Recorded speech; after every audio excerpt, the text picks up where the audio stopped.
특히 어떤 부분이 짜증이 나냐면 미래의 고객이 누구냐 이거야.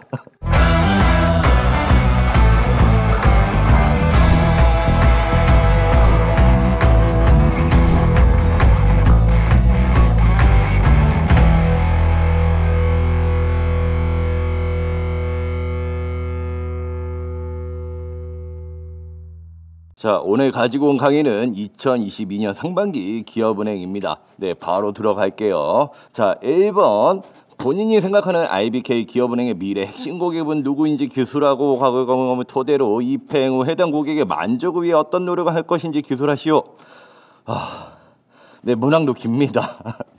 자, 문항도 길다 보니까 이제 어떤 내용을 써야 될지도 헷갈릴 수가 있는데 일단 어떤 내용을 먼저 써야 될지부터 정리를 하고 들어갈게요. 자, 일단 이 5가지 내용은 꼭 기술을 하시면 되세요. 자, 첫 번째로 IBK 기업은행이 집중해야 할 미래 고객, 그리고 왜 해당 고객을 핵심 고객이라고 생각을 하는지, 그리고 해당 고객님을 만족시켜주기 위해서는 어떻게 해야 되는지, 그 다음에는 뭐로 쓰면 되겠어요? 해당 고객님을 만족시킬 수 있는 본인의 경쟁력과 어떤 경험에 대해서 기술을 하시면 되겠죠. 그리고 마지막으로 입행 후에 어떤 노력을 할 것인지에 대해서 쓰라고 했으니까 입행 후에 해당 고객님 만족을 위해 어떻게 노력할 것인지까지 기술을 하시면 끝납니다. 자, 이렇게 설명을 하니까 무척 쉬워 보이죠. 하지만 어떤 내용을 써야 될 것인지 아마 많이 고민이 되실 겁니다.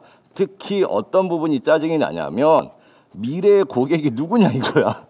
현재 고객도 어려워 죽겠는데, 자, 미래의 고객을 물어보았습니다. 그래서 저희도 이제 많은 생각을 해봤는데 저는 이런 식으로 한번 접근을 해보기로 했어요. 일단 기업 금융과 개인 금융 차원으로 한번 나누어 볼 수 있겠다 싶겠더라고요. 첫 번째로 기업 금융 측면에서의 고객님도 미래 핵심 고객이 될 수가 있겠다. 그런데 모든 기업이 꼭 핵심 고객은 아닐 수도 있잖아요. 그렇게 좀 분류를 나누어서 한번 접근을 해보기로 했습니다. 그래서 첫 번째로 나눈 분류가 일단 소상공인. IBK 기업은행이 특히 기업금융이 강하잖아요. 그렇다 보니까 그런 기업금융 철학에 맞게끔 557만 3천 명의 소상공인이 미래 핵심 고객일 수도 있겠죠. 혹은 중소기업, 좀 더 소상공인보다 큰 규모죠. 중소기업 688만 개.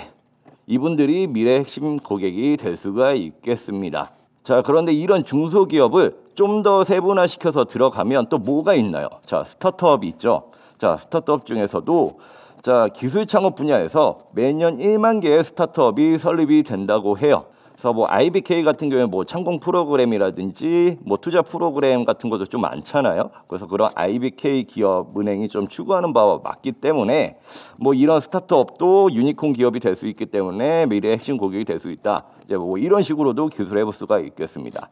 기업 측면에서 이렇게 한번 보았는데요. 뭐 기업 금융 말고 나는 좀 더 개인 금융에 좀 더 집중해서 보고 싶다 하시는 분들도 있을 겁니다. 자, 그런 분들은 이런 식으로 세대를 좀 나누어서 접근을 해보셔도 되는데요. 자, 여기에서 좀 집중할 게 있어요. 자, 50대 이상 이분들이 저희 나라 인구에서 차지하는 비중이 가장 높습니다. 나중에 10년 뒤에는 이 50대 이상의 인구들이 절반을 차지할 거라고 해요.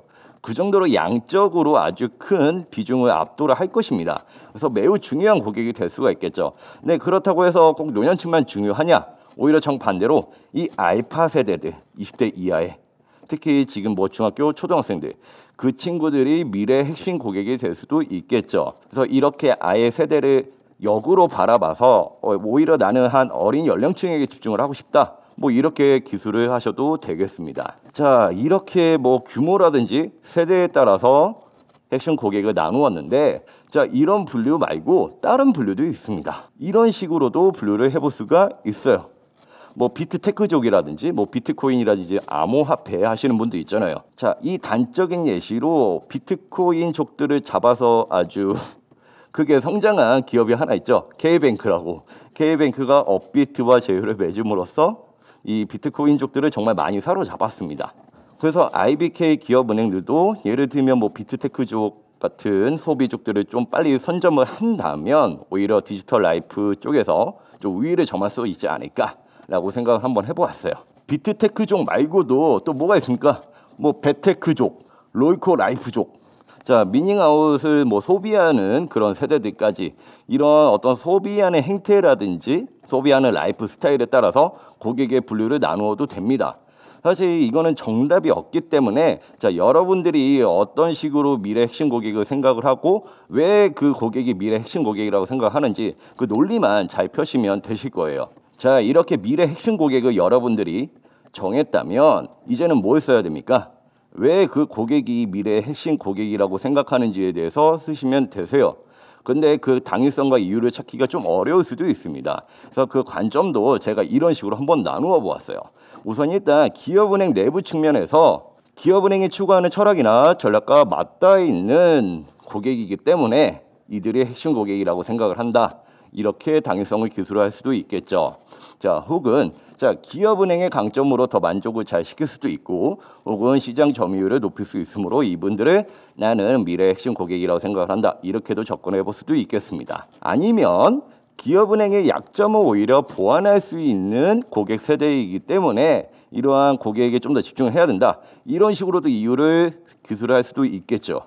자, 내부 측면에선 이런 식의 이유를 한번 기술해 볼 수가 있겠고요. 자, 외부 측면은 어떨까요? 자, 이런 식으로도 접근해 볼 수가 있겠죠. 그 세대가 가지고 있는 특성이라든지 어떤 시장적인 매력도에 대해서 이야기를 이런 식으로도 기술해 볼 수도 있습니다.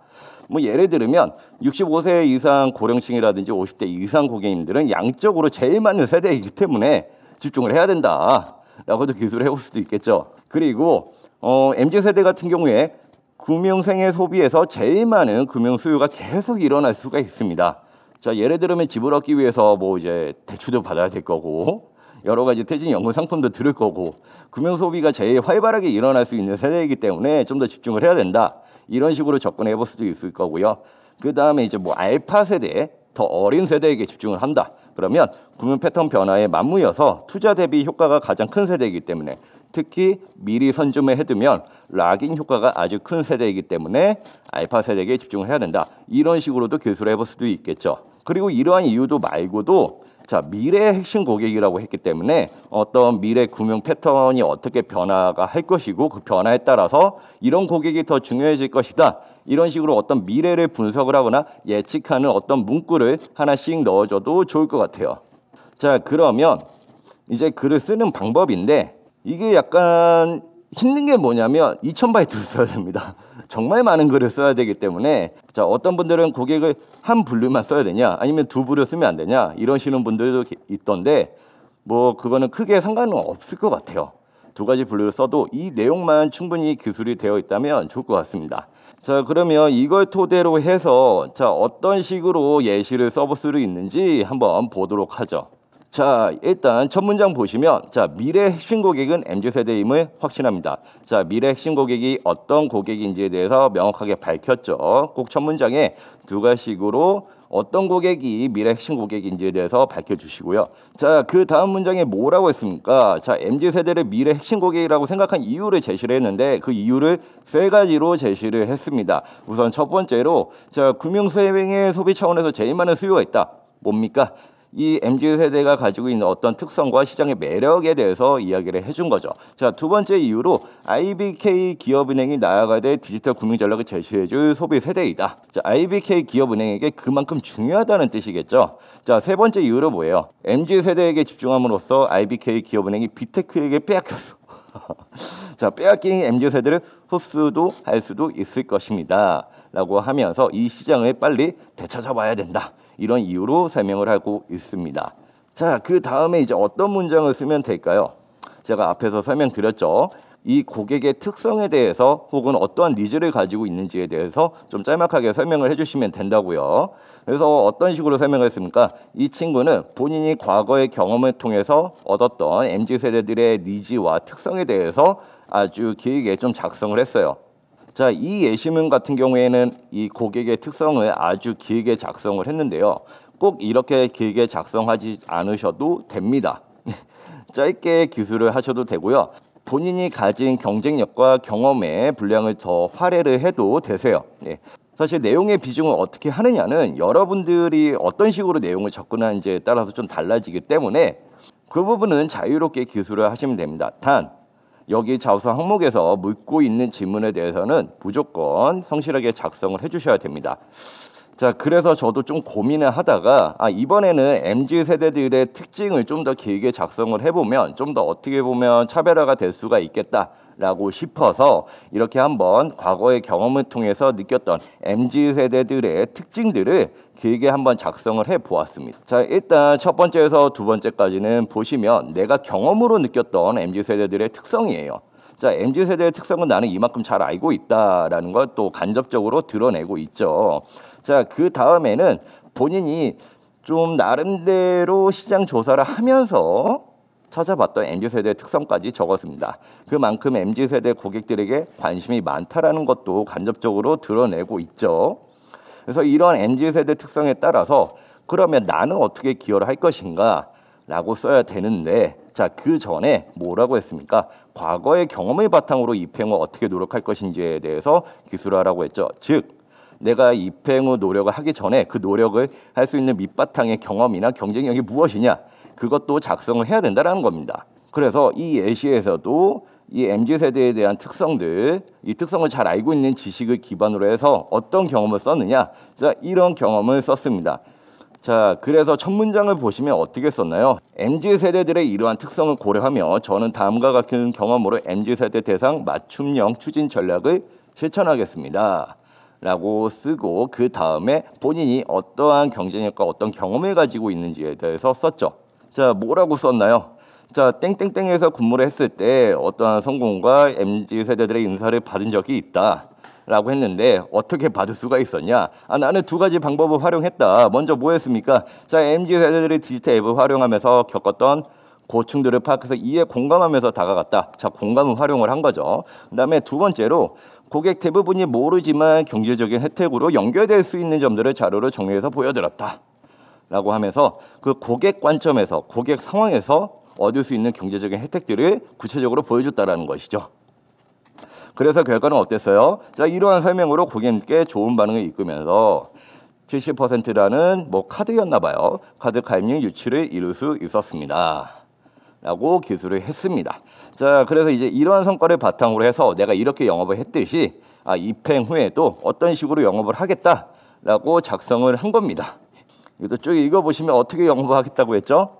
행운의 친절성을 기대하는 것과 달리 다른 접근 방법이 필요하다라고 해서 다른 접근 방법으로 나는 상품 드려요가 아니라 고객님 이 어플을 사용하시면 고객님의 직업군, 나이대, 평균 투자 성향을 볼 수 있어요 라고 하면서 MZ세대들이 원하는 니즈에 맞추어서 나는 멘트도 변경하면서 영업을 하겠다, 이런 식으로 아주 구체적으로 작성을 잘 했습니다. 자, 마음 같아서는 2번 항목, 3번, 4번 다 풀어드리고 싶은데, 자, 1번 항목을 푸는 데에만 정말 많은 시간이 걸렸어요. 하지만 더 많은 예시와 나머지 항목 풀이는 제가 45CD.com에다가 올려두었습니다. 특히 지금 1번 같은 경우에도 한 가지 예시만 보여드렸는데 더 많은 예시로 설명을 해 놓았으니까요.